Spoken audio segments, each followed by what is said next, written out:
अबू हुरैरा रज़ी अल्लाह तआला अन्हा और हज़रत अबू सईद खुदरी रज़ी अल्लाह तआला अन्हा से मरवी है कि रसूलुल्लाह सल्लल्लाहु अलैहि वसल्लम ने इरशाद फरमाया कि अल्लाह के बाज़ फरिश्ते ऐसे हैं जो जमीन में घूमते रहते हैं और मज़कूरा फरिश्ते उन फरिश्तों के अलावा हैं जो बंदों के आमाल लिखने के लिए मुकर्रर हैं।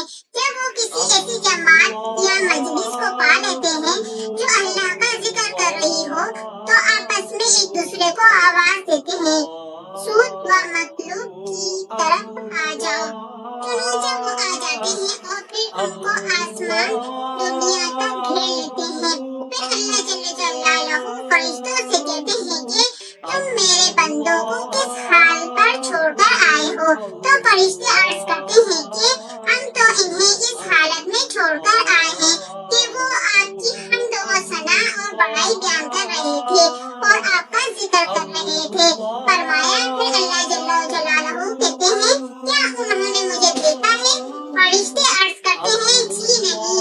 तो अल्लाह जल्ल जलालहू कहते हैं, अगर वो मुझे देख लेते तो उनका क्या हाल होता?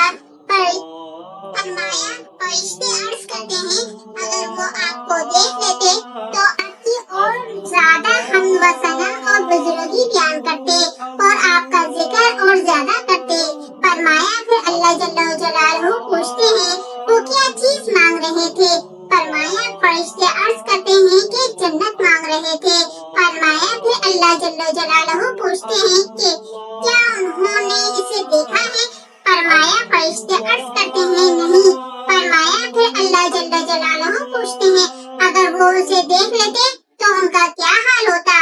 फरमाया फरिश्ते अर्ज करते हैं, अगर वो उसे देख लेते तो उससे और ज्यादा शिद्दत से मांगते और इसकी और ज्यादा हिर्स होती। फरमाया फिर अल्लाह जल्ल जलालहू पूछते हैं, वो किस चीज से पनाह चाह रहे थे? तो फरिश्ते अर्ज करते हैं कि आग से पनाह चाह रहे थे। फरमाया फिर अल्लाह जल्ल जलालहू कहते हैं कि क्या उन्होंने उसे देखा है? फरिश्ते अर्ज करते हैं, जी नहीं। तो अल्लाह जल्ल जलालहू इरशाद फरमाते हैं, अगर वो उसे देख लेते तो उनका क्या हाल हो? फरिश्ते अर्ज करते हैं, अगर वो उसे देख लेते तो इससे और ज्यादा भागे और इससे और ज्यादा डरे और इससे और ज्यादा पनाह मांगे। फरमाया फिर अल्लाह जल्ल जलालहू इरशाद फरमाते हैं, मैं तुम्हें गवाह बनाता हूँ कि मैंने इन्हें माफ कर दिया, इनकी मग़फ़िरत कर दी। तो वो फरिश्ते अर्ज करते हैं कि इनमें तो फलाह गुनाहगार भी था जो किसी काम से आ गया था, उसने इन जिक्र करने वालों में शामिल होने का इरादा ना था। तो अल्लाह जल्ल जलालहू इरशाद फरमाते हैं, ये जिक्र करने वाले ऐसी कौम है कि इनके साथ बैठने वाला शख्स महरूम व